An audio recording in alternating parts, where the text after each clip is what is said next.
ஆதி திராவிடர் மற்றும் பழங்குடியினர் நலம். All men are created equal is the greatest fundamental principle upon which our freedom institutions rest என்றார் Abraham Lincoln. பிறப்புக்கும் எல்லா உயிருக்கும் எனும் வள்ளுவரின் வாக்கை சிந்தையில் தாங்கி விளிம்பு நிலை மக்களுக்கான நலத்திட்டங்களை தமிழ்நாடு அரசு நடைமுறைப்படுத்தி வருகிறது.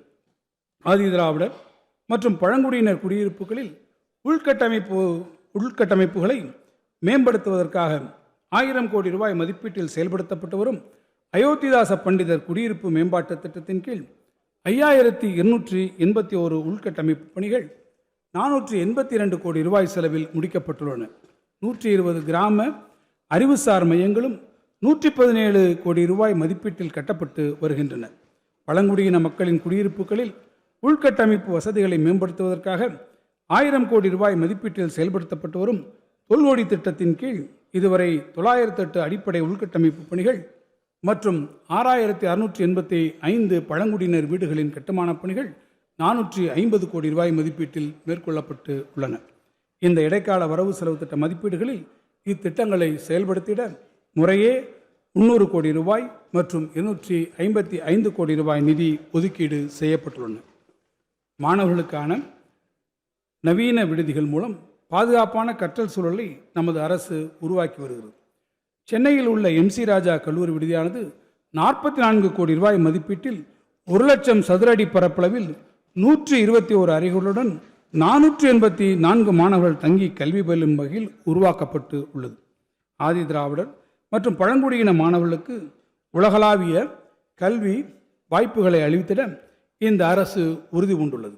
கலை மற்றும் அறிவியல், வணிகம், சட்டம், பொறியியல், மருத்துவம் போன்ற துறைகளில் முதுநிலை அல்லது ஆராய்ச்சி படிப்புகளை தொடரும் மாணவர்களின் நிதிச்சுமையை குறைத்து திறமையான மாணவர்கள் உலகப் புகழ்பெற்ற கல்வி நிறுவனங்களில் கல்வி கற்கும் வாய்ப்பை வழங்க தொடங்கப்பட்ட அண்ணல் அம்பேத்கர் அயலக உயர்கல்வி திட்டத்தின் கீழ் இதுவரை 160 கோடி ரூபாய் ஒதுக்கீடு செய்யப்பட்டு 385 மாணவர்கள் பயன்பெற்று உள்ளனர். ஆதி திராவிடர் மற்றும் பழங்குடியினரை தொழில் முனைவோராக உயர்த்துவதற்கு ஆதி திராவிடர் மற்றும் பழங்குடியினருக்கான முதலமைச்சரின் சமூக பொருளாதார மேம்பாட்டு திட்டம் CM Arise செயல்படுத்தப்படுகிறது. இத்திட்டத்தின் கீழ் இதுவரை 440 கோடி ரூபாய் மதிப்பிலான திட்டங்களுக்கு 165 கோடி ரூபாய் மானியமாக வழங்கப்பட்டு இதுவரை 8639 பயனாளிகள் பயனடைந்துள்ளனர். அண்ணல் அம்பேத்கர் தொழில்கள் முன்னோடிகள் திட்டத்தின் கீழ் 4948 ஆதி திராவிடர் மற்றும் பழங்குடியினர் தொழில் முனைவோருக்கு 420 கோடி ரூபாய் மானியம் வழங்கப்பட்டு உள்ளது. தூய்மை பணியில் ஈடுபடுவோருக்கு 23 கோடி ரூபாய் மதிப்பீட்டில் 1112 வீடுகள் இதுவரை வழங்கப்பட்டுள்ளதுடன் மேலும் 30,000 வீடுகள் வழங்க நடவடிக்கைகள் மேற்கொள்ளப்பட்டு வருகின்றன.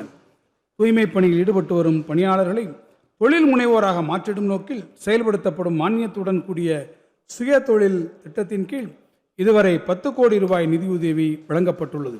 இந்தியாவிலேயே முதன்முறையாக தமிழ்நாட்டில் 214 கோடி ரூபாய் மதிப்பீட்டில் 1,29,689 தூய்மை பணியாளர்களுக்கு உணவு வழங்கும் திட்டம் மாண்புமிகு முதலமைச்சர் அவர்களால் தொடங்கப்பட்டுள்ளது. இந்த இடைக்கால வரவு செலவு திட்டம் மதிப்பீடுகளில் ஆதி திராவிடர் மற்றும் பழங்குடியினர் நலத்துறைக்கு 3,934 கோடி ரூபாய் ஒதுக்கீடு செய்யப்பட்டுள்ளது. பிற்படுத்தப்பட்டோர், மிகவும் பிற்படுத்தப்பட்டோர் மற்றும் சீர்மரபினர் நலன். சமுதாயத்தின் அடித்தளத்தில் உள்ள மக்களின் உரிமைகளை நிலைநாட்டிடவும் சமூக நீதியை தொடர்ந்து பேணி காத்திடவும் பிற்படுத்தப்பட்ட, மிகவும் பிற்படுத்தப்பட்ட மற்றும் சீர்மரபின வகுப்பினரின் கல்வி, சமூக மற்றும் பொருளாதார வளர்ச்சியினை ஊக்குவிக்கவும் அரசு பல்வேறு நலத்திட்டங்களை தொடர்ந்து வெற்றிகரமாக செயல்படுத்தி வருகிறது. கடந்த 5 ஆண்டுகளில் 29,67,945 பிற்படுத்தப்பட்டோர், மிகவும் பிற்படுத்தப்பட்டோர் மற்றும் சீர்மரபினர் வகுப்பினை சார்ந்த மாணவர்களுக்கு பள்ளி படிப்பு மற்றும் பள்ளி மேற்படிப்பு கல்வி உதவித்தொகையாக 1,317 கோடி ரூபாய் வழங்கப்பட்டு உள்ளது. மேலும் 19,04,868 மாணவர்களுக்கு 919 கோடி ரூபாய் மதிப்பிலான மிதிவண்டிகள் வழங்கப்பட்டு உள்ளன. இதன் மூலம் அம்மாணவர்கள் தொடர்ந்து கல்வி பயில்வது உறுதி செய்யப்பட்டுள்ளது. மேலும் மாணவர்களுக்கு கல்வி கற்பதில் பாதுகாப்பான கட்டமைப்பை உருவாக்க கடந்த 5 ஆண்டுகளில் 31 சமூக நீதி விடுதிகள் கட்டுவதற்கு 206 கோடி ரூபாய் நிதி ஒதுக்கீடு செய்யப்பட்டுள்ளது. தமிழ்நாடு பிற்படுத்தப்பட்டோர் பொருளாதார மேம்பாட்டுக் கழகத்தின் மூலம் பல்வேறு கடன் திட்டங்களின் கீழ் கடந்த 5 ஆண்டுகளில் 497 கோடி ரூபாய் 69,391 பிற்படுத்தப்பட்டோர், மிகவும் பிற்படுத்தப்பட்டோர் மற்றும் சீர்மனர் வகுப்பை சார்ந்த பயனாளிகளுக்கு குறைந்த வட்டி விகிதத்தில் கடன் உதவியாக வழங்கப்பட்டுள்ளது. இந்த இடைக்கால வரவு செலவு திட்ட மதிப்பீடுகளில் பிற்படுத்தப்பட்டோர், மிகவும் பிற்படுத்தப்பட்டோர் மற்றும் சீர்மரபினர் மாணவர்கள் கல்வி உதவித்தொகை வழங்குவதற்காக 460 கோடி ரூபாயும், மாணவர் விடுதிகளின் அடிப்படை வசதிகள் மற்றும் உள்கட்டமைப்பு வசதிகளுக்காக 78 கோடி ரூபாயும் ஒதுக்கீடு செய்யப்பட்டுள்ளன. சிறுபான்மையினர் நலன். கடந்த 5 ஆண்டுகளில் 90,773 சிறுபான்மையின மாணவர்கள் கல்வி உதவித்தொகை பெற்று பயனடைந்துள்ளனர். தொன்மையான பள்ளிவாசல்கள் மற்றும் தர்காக்கள் 58 கோடி ரூபாய் மதிப்பீட்டிலும், பழமையான தேவாலயங்கள் 25 கோடி ரூபாய் மதிப்பீட்டிலும் புனரமைக்கப்பட்டு உள்ளன. இந்த இடைக்கால வரவு செலவு திட்ட மதிப்பீடுகளில் சிறுபான்மையின மாணவர்கள் கல்வி உதவித்தொகை வழங்குவதற்காக 16 கோடி ரூபாயும், தேவாலயங்கள் மற்றும் பள்ளிவாசல்களின் புனரமைப்புக்காக 20 கோடி ரூபாயும் ஒதுக்கீடு செய்யப்பட்டுள்ளன. கடந்த 5 ஆண்டுகளில் உலமாக்கள் மற்றும் பணியாளர்கள் நலவாரியம் மூலம் 2597 பயனாளிகளுக்கு பல்வேறு நலத்திட்ட உதவிகள் வழங்கப்பட்டுள்ளன. அண்மையில் உலமாக்களுக்கு வழங்கப்படும் மாதாந்திர ஓய்வூதிய தொகை 3000 ரூபாயிலிருந்து 5000 ரூபாயாக உயர்த்தி வழங்கப்பட்டு உள்ளதுடன், கடந்த 5 ஆண்டுகளில் உலமாக்களின் ஓய்வூதியத்திற்காக 2.7 கோடி ரூபாய் செலவிடப்பட்டுள்ளது. மேலும் ஹஜ் புனித யாத்திரை மேற்கொள்ளும் பயணிகளின் வசதிக்காக 39 கோடி ரூபாய் மதிப்பீட்டில் சென்னையில் ஹஜ் இல்லம் கட்டும் பணிகளுக்கு மாண்புமிகு முதலமைச்சர் அவர்கள் அடிக்கல் நாட்டியுள்ளார். இந்த இடைக்கால வரவு செலவு திட்ட மதிப்பீடுகளில் பிற்படுத்தப்பட்டோர், மிகவும் பிற்படுத்தப்பட்டோர் மற்றும் சிறுபான்மையினர் நலத்துறைக்கு 1634 கோடி ரூபாய் ஒதுக்கீடு செய்யப்பட்டுள்ளது. இந்து சமய அறநிலையத்துறை கடந்த 5 ஆண்டுகளில் 12,931 திருக்கோவில்களில் 8,100 கோடி ரூபாய் மதிப்பீட்டிலான திருப்பணிகள் மேற்கொள்ளப்பட்டு 4,180 திருக்கோவில்களில் திருக்குட முழக்குகள் நடத்தப்பட்டுள்ளன. 1000 ஆண்டுகள் பழமையான திருக்கோவில்களை புனரமைத்து பாதுகாத்திடும் வகையில் கடந்த 4 ஆண்டுகளில் அரசு நிதி 425 கோடி ரூபாய் ஒதுக்கீடு செய்யப்பட்டு இதுவரை 84 திருக்கோவில்களில் திருக்குடமுழக்குகள் நிறைவு பெற்றுள்ளன. மேலும் ஒருங்கிணைந்த பெருந்திட்ட வரைவின் கீழ் மாஸ்டர் பிளான் திருச்செந்தூர், சமயபுரம், பழனி உள்ளிட்ட 19 முக்கிய திருக்கோவில்களில் 1770 கோடி ரூபாய் மதிப்பீட்டில் திருப்பணிகள் மற்றும் அடிப்படை வசதிகள் நடைபெற்று வருகின்றன. இந்த அரசு பொறுப்பேற்ற பின் எடுக்கப்பட்ட தொடர் முயற்சிகள் காரணமாக 1048 திருக்கோயில்களுக்கு சொந்தமான 8,363 கோடி ரூபாய் மதிப்பிலான 8,111 ஏக்கர் நிலங்கள் ஆக்கிரமிப்பாளர்களின் பிடியிலிருந்து மீட்கப்பட்டுள்ளன. இந்த அரசு பொறுப்பேற்ற பின் நவீன நில அளவை கருவிகளின் மூலம் 2,34,715 ஏக்கர் திருக்கோவில் நிலங்கள் அளவீடு செய்யப்பட்டு திருக்கோவில் சொத்துக்கள் பாதுகாக்கப்பட்டுள்ளன. போதிய நிதி வசதி இல்லாத 19,000 திருக்கோவில்களுக்கு வைப்பு நிதி ஏற்படுத்தப்பட்டு குருகால பூஜைகள் நடைபெற்று வருகின்றன. இதுவரை இத்திட்டத்திற்கு 335 கோடி ரூபாய் அரசு நிதியாக வழங்கப்பட்டுள்ளது. திருக்கோவில் அர்ச்சகர்களுக்கு முதன்முறையாக மாதந்தோறும் 1,500 ரூபாய் ஊக்கத்தொகையாக வழங்கப்பட்டு வருவதோடு அவர்களின் குழந்தைகளின் உயர்கல்விக்காக இதுவரை 1,500 மாணவ மாணவியர்களுக்கு கல்வி உதவித்தொகையாக தலா 10,000 ரூபாய் வழங்கப்பட்டுள்ளது. திருக்கோவில் அர்ச்சகர்கள் மற்றும் பணியாளர்களுக்கான மாதாந்திர ஓய்வூதியம் 5,000 ரூபாயாகவும், மாதாந்திர குடும்ப ஓய்வூதியம் 2,500 ரூபாயாகவும் உயர்த்தி வழங்கப்படுவதுடன் ஓய்வூதியதாரர்கள் மற்றும் குடும்ப ஓய்வூதியதாரர்களுக்கு குடும்ப நல நிதி 4 லட்சம் ரூபாயாக உயர்த்தப்பட்டு உள்ளது.